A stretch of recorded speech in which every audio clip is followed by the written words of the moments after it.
Inilah doa malam yang lebih baik dari 1000 bulan yang Rasulullah anjurkan kepada sahabat. Dikisahkan suatu ketika ada seorang sahabat yang bertanya kepada Rasulullah tentang tanda-tanda malam Lailatul Qadar. Rasulullah SAW memberikan beberapa petunjuk mengenai malam yang lebih baik dari 1000 bulan ini.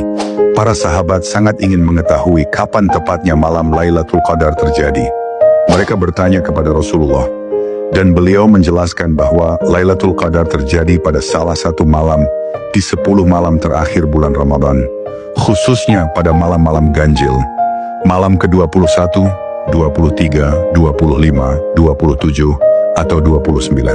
Dalam hadits yang diriwayatkan oleh Imam Bukhari dan Muslim, Rasulullah bersabda, "Carilah malam Lailatul Qadar pada malam ganjil di 10 malam terakhir bulan Ramadan."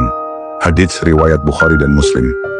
Rasulullah juga memberikan beberapa tanda yang dapat dikenali ketika malam Lailatul Qadar terjadi. Udara dan suasana malam yang tenang. Malam itu tidak terlalu panas dan tidak terlalu dingin. Suasananya damai dan tentram. Cahaya bulan tampak lebih lembut. Dalam beberapa riwayat disebutkan bahwa cahaya malam Lailatul Qadar tidak terlalu terang dan tidak terlalu gelap. Matahari keesokan harinya terbit dengan sinar lembut. Dalam hadits dari Ubay bin Ka'ab, Rasulullah bersabda bahwa matahari pada pagi hari setelah Lailatul Qadar akan terbit tanpa sinar yang menyilaukan.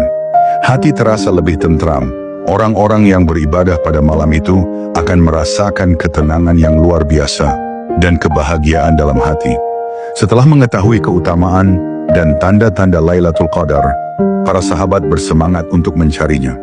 Mereka memperbanyak ibadah, membaca Al-Quran, berzikir dan berdoa, terutama dengan doa yang diajarkan Rasulullah. Allahumma innaka afuwun tuhibbul afwa fa'fu anni. Ya Allah, Engkau maha pengampun dan mencintai pengampunan, maka ampunilah aku. Rasulullah juga memberikan teladan dengan meningkatkan ibadahnya di 10 malam terakhir Ramadan. Bahkan beliau membangunkan keluarganya untuk beribadah. Malam Lailatul Qadar adalah malam penuh berkah yang dicari oleh Rasulullah dan para sahabat. Meskipun waktu pastinya dirahasiakan, tanda-tandanya bisa dikenali. Umat Islam dianjurkan untuk meningkatkan ibadah di 10 malam terakhir Ramadan, agar tidak melewatkan malam yang lebih baik dari 1000 bulan ini.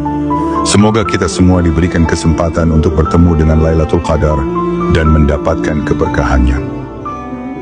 Inilah doa malam yang lebih baik dari 1000 bulan yang Rasulullah anjurkan kepada sahabat. Dikisahkan suatu ketika ada seorang sahabat yang bertanya kepada Rasulullah tentang tanda-tanda malam Lailatul Qadar.